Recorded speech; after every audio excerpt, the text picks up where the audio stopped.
कर रखा कि नहीं ये क्वेश्चन सुन लेंगे एक बार। Hydrogen atom is exposed to electromagnetic waves of 1028 angstrom and gives out induced radiations, find the wavelength of these induced radiations. ये क्वेश्चन किया हुआ कि नहीं? No sir. देखेंगे क्वेश्चन फिर। क्वेश्चन का मीनिंग सोचना है, इसके छोटे छोटे क्वेश्चन बन के आ सकते हैं। Hydrogen electron in hydrogen atom है, hydrogen atom is exposed to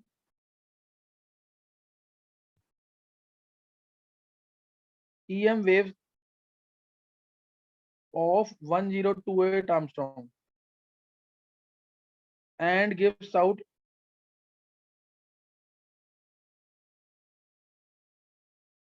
induced radiations. Find the wavelength of these radiations.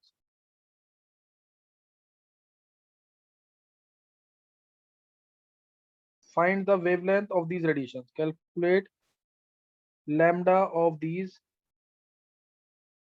radiations. Question clear हो गया कि नहीं? Hydrogen atom is expose to EM waves of 1028 Armstrong and gives out induced radiations. Calculate wavelength of these radiations.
Sir इसके 3 answer आ रहे हैं।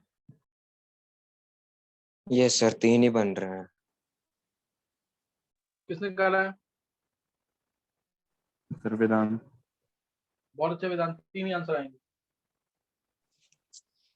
Sir थोड़ा complex बन रहा है, तो सर मैंने एस्टिमेट ही निकाल दिए सबके। कुछ नहीं होता, बाकी बच्चे भी ट्राई करेंगे जल्दी से। 1 मिनट का टाइम और, फिर मैं बता रहा हूँ आंसर।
चलो, सबने ट्राई कर लिया ये। आंसर देखेंगे सर, मैं इसका हिंट दूंगा। ये सबको समझ नहीं, ये हर्षिल ने बोला एक आंसर, और एक किसने बोला, वेदांत ने बोला था, और किसी ने बोला क्या? यस सर, हर्षिल और वेदांत। वेदांत के अलावा? सर मैंने चेक नहीं किया था। हाँ, और हर्षिल और कौन? सर कनिष्क? मैंने भी किया है, पर करेक्ट पता नहीं करेक्ट है कि नहीं। निधि निधि ने बोला है। Yes sir. ओके, देखो सर, एनर्जी जो हाइड्रोजन एटम को दी है हमने, वो कितनी दी है? एच सी लैम्डा से निकाल लेंगे। एच की वैल्यू 6.6 इंटू 10⁻34, सी की वैल्यू 3 इंटू 10⁸8, और लैम्डा की वैल्यू 1028 इंटू 10⁻10। ये दोनों वैल्यू पुट कर देना एच और सी की। सॉल्व करोगे तो जूल में आएगा आंसर। जूल में कितना आया? 1.93 इंटू 10⁻18। ये जूल में आया। सॉल्व करेंगे, इलेक्ट्रॉन वोल्ट में करना है इसको, तो बाय में कर देंगे 1.6 इंटू 10⁻19। तो ये आ जाएगा यहाँ पे कितना आ रहा है ये? 12.07 इलेक्ट्रॉन वोल्ट। यस और सर। ये सबको पता ही है इलेक्ट्रॉन कहाँ गया है। 12.07 वोल्ट इलेक्ट्रॉन एनर्जी देते हैं, तो इलेक्ट्रॉन हाइड्रोजन में कहाँ जाता है? एन शेल पे चला गया मान लिया, और एन की वैल्यू क्या आएगी यहाँ से? 3 आएगी। ये सब निकाल लोगे कि नहीं? इतनी एनर्जी देने से इलेक्ट्रॉन, मान लिया मैंने थर्ड शेल पे जाएगा ना इससे। फर्स्ट से थर्ड पे जाने के लिए कितनी एनर्जी थी? नहीं समझ आया अभी?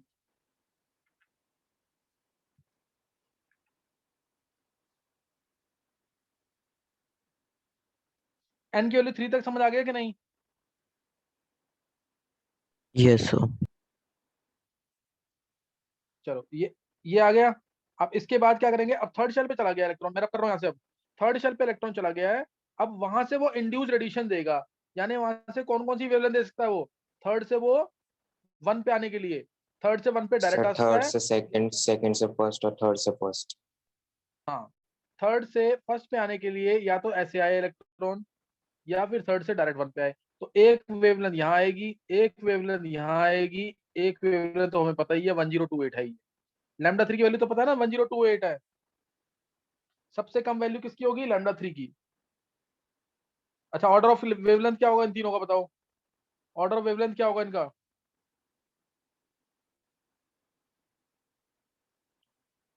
बोलो।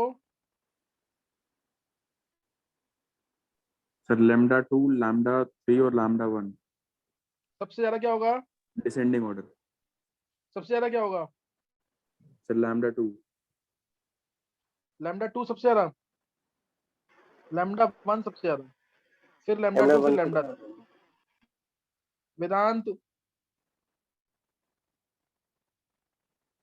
ये सर मैंने अपनी कॉपी में मार्किंग अलग कर रखे हैं, इसीलिए गलती हो गई। अच्छा अच्छा अच्छा, सही सही है। ये हमें पता है कि 1 पे कोई इलेक्ट्रॉन जा रहा है ना तो उसमें एनर्जी बहुत ज्यादा होती है, एनर्जी ज्यादा तो वेवलेंथ कम। 3 से 2 पे जाएगा तो एनर्जी क्या होगी? कम होगी, वेवलेंथ ज्यादा हो जाएगी। 3 से 2 पे आने की वेवलेंथ निकालनी है, सपोज 3 पे 2 पे आने की वेवलेंथ निकालनी है, तो डेल्टा ई को लिख दो, या रेडबर्ग फॉर्मूला से भी कैलकुलेट कर सकते हो। डेल्टा ई आएगा 3 से 2 वाला बता रहा हूँ मैं। 3 से 2 पे अगर आता है तो E3 माइनस E2 कर लो, या E2 minus E3, answer positive होना चाहिए। कुछ भी कर लो, वेवलेंथ निकालनी है तो आंसर क्या होना चाहिए? पॉजिटिव। इसको लिखा एच सी बाय लैम्डा 1 माना मैंने इसको। E3 माइनस E2 कर लोगे ऐसे कि नहीं? नहीं तो नहीं समझ आ रहा तो रिडक्स फॉर्मूला लगाओ, म्यू बार यानी 1 by lambda is equal to R, Z तो 1 का स्क्वायर है ही, 1/2 का स्क्वायर माइनस 1/3 का स्क्वायर, इससे निकालना। समझ गए नहीं वेवलेंथ कैसे निकालनी है? वेवलेंथ समझ आ गया कैसे निकालनी है? Yes, sir. अच्छा, अब एक बार हैंड से करेंगे जिसको ये क्वेश्चन समझ आया है पूरा। अब यहाँ पे क्वेश्चन टफ है, इसमें तुम्हें खुद दिमाग लगाना होगा। अब मैं मान रहा हूँ समझ किसको नहीं आया। देवांशी को समझ नहीं आया? नहीं, सबको आ गया। अभी देवांशी बची है अभी। वेदांत को तो समझ आ गया, वेदांत तूने तो निकाल ही लिया था ना। ये देवांशी समझ नहीं आया? निवृत्ति? निवृत्ति? देवांशी और देवांशी को समझ आ गया है, वेदांत को आ ही गया है, निवृत्ति को समझ नहीं आया। एक निवृत्ति, ये क्वेश्चन आने चाहिए ये भी। चलो, एक बच्चे को समझ नहीं आया, नेक्स्ट क्वेश्चन लिखेंगे। ये क्वेश्चन था तो नहीं उसमें? चला गया ये था। ये क्वेश्चन वीडियोस में था तो नहीं? सर आ गया है। किस कौन बोल रहा है? निवृत्ति?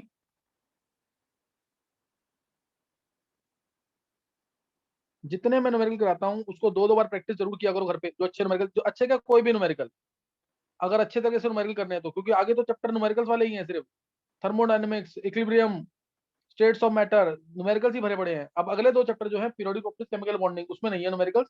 बाकी आगे तो न्यूमेरिकल्स ही न्यूमेरिकल्स हैं। चलो अब नोट करना है।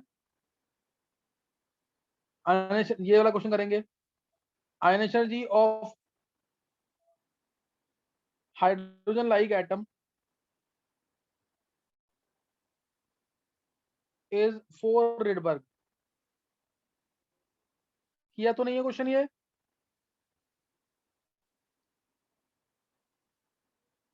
Calculate wavelength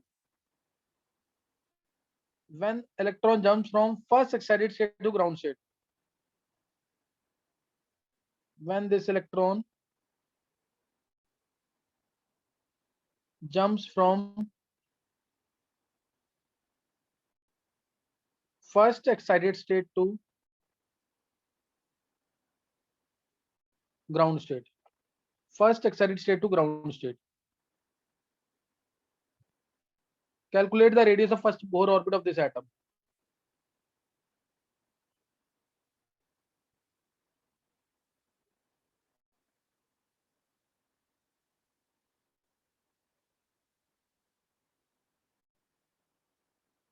Of this atom.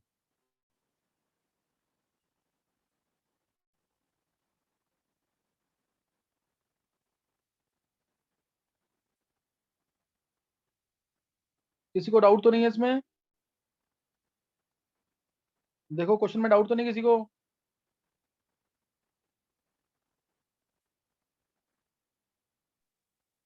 Sir Rydberg का मतलब क्या होगा? ये तो खुद सोचना है ना, ये मैंने बताया हुआ है तुम्हें। ये तुम्हें बता रखा है मैंने, जब रेडबर्ग पढ़ाया था मैंने कहा था एनर्जी में कन्वर्ट करके दिखाओ इसको। मैंने एक हिंट दिया था, उससे सब सोच सकते हो तो अच्छी बात है, नहीं तो मैं बताऊंगा तब देखना। वेदांत, यस सर। क्वेश्चन क्लियर है? यस सर, क्लियर है।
कर लिया ट्राई? ये सर हो गया। सबने हो गया? बताओ एक बार वेदांत। सर आंसर मेरा 3 स्पीड ऑफ लाइट आ रहा है एक, और दूसरा आ रहा है 2.5 इंटू 10 की power -11 metres. 2.5 into 10 minus 11 metre. Yes sir. सही है। और वो कितना है? रेडियस तो सही है, वो कितना है लैम्डा? Sir 303 angstrom. 303 एंगस्ट्रॉम। हाँ सही है, बिल्कुल सही है। और किसी ने निकाला है ये? Yes, sir. किसने? हर्षिल? Sir, Akshat. अक्षत, बहुत अच्छे अक्षत। यही सेम आंसर है? हाँ सही है Sir, तनिष्क। lambda. हाँ बोल अक्षत। Sir, lambda सही है, रेडियस गलत है। रेडियस तो इजी था उल्टा।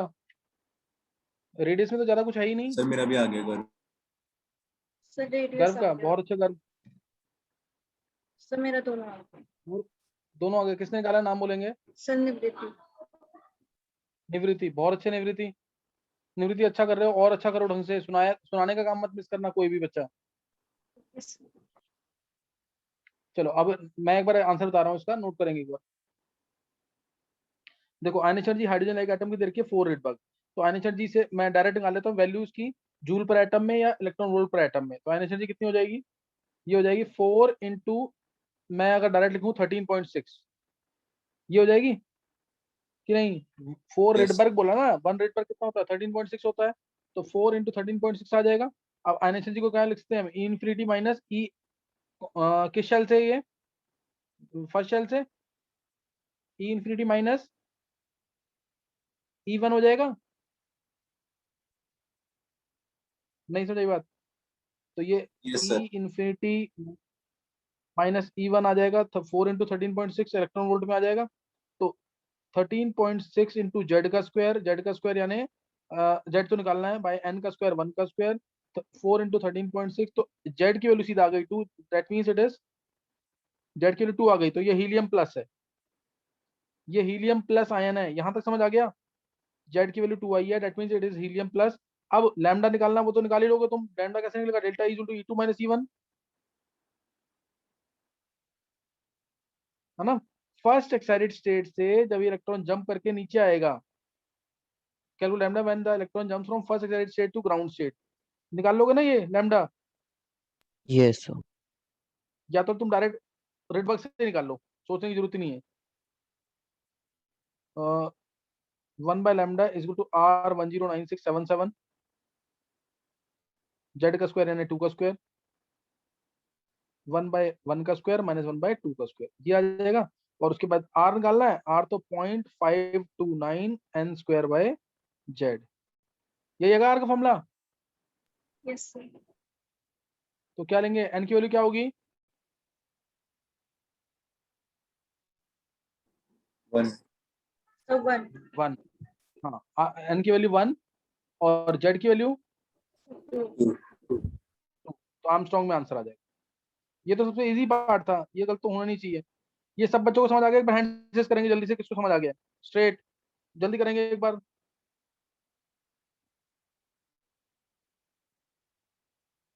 हाँ, गर्व को कृष्णा आ गया समझ। कनिष्क, कनिष्क को आ गया समझ। चलो सबको समझ आ गया, मैं मान के चल रहा हूँ। ये नेक्स्ट क्वेश्चन लिखेंगे, ये और बेटर क्वेश्चन है, इसको ढंग से करना है।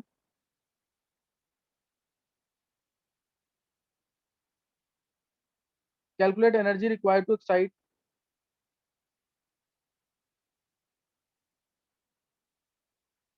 Excite 1 liter of hydrogen gas at 1 liter of hydrogen gas at 1 atmosphere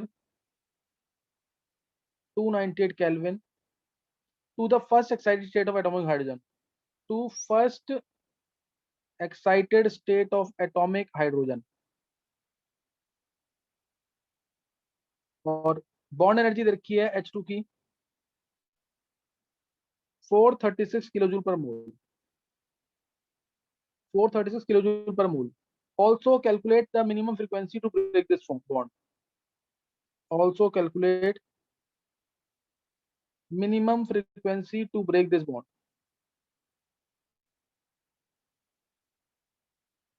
question clear है सबको?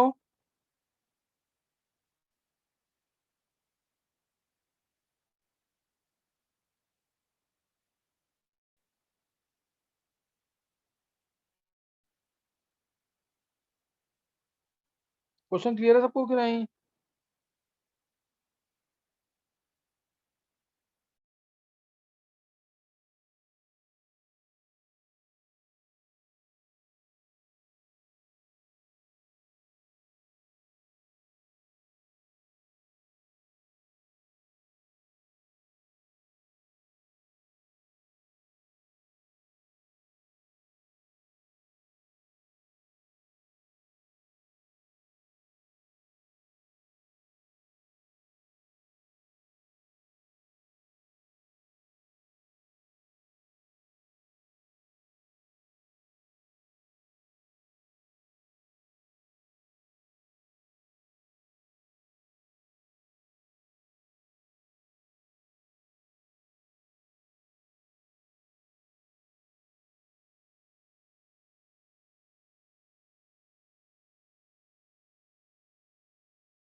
हाँ सर ने निकाल लिया आंसर इसका कि नहीं? यस सर, हो गया। हो गया। वेदांत कितना जल्दी बोल, क्योंकि टाइम हो जाएगा फिर मेरे को नेक्स्ट हो स्टार्ट गया करना sir. Lecture. Sir 98 kilo joule आ रहा है और 10 इंटू 10 की पावर हम्म। 14 हर्ट्स आ रहा है। बहुत अच्छे, परफेक्ट आंसर बिल्कुल। सर एक बार 11 जल्दी से इंटू देखेंगे। 10 की पावर 14 नहीं नहीं नहीं नहीं, हिमांशु बहुत अच्छा लगता है जब तू ट्राई। 11 इंटू 10 का 14 सही है बिल्कुल। 11 इंटू 10 का 14 सही है बिल्कुल। एक बार देखते हैं। देखो पहले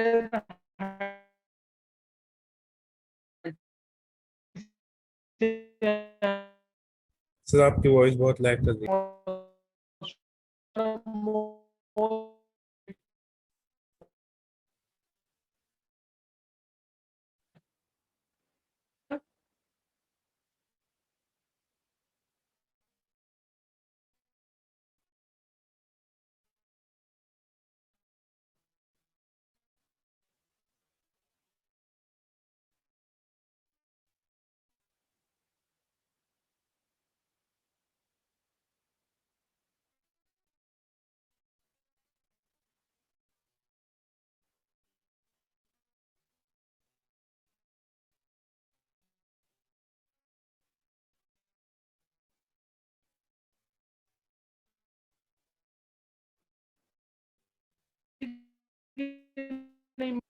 अर्नव,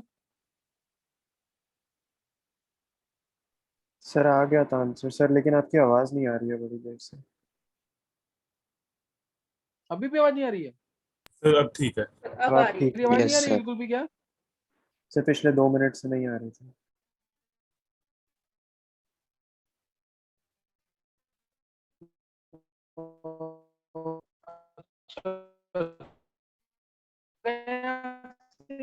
फिर वापस से ऐसे ही होगा।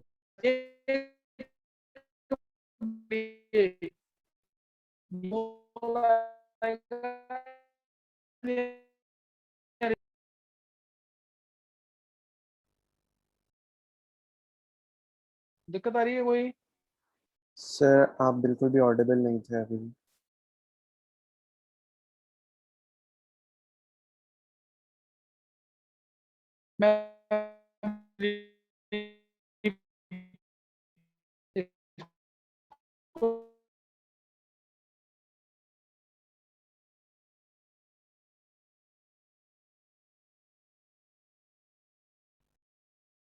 मैं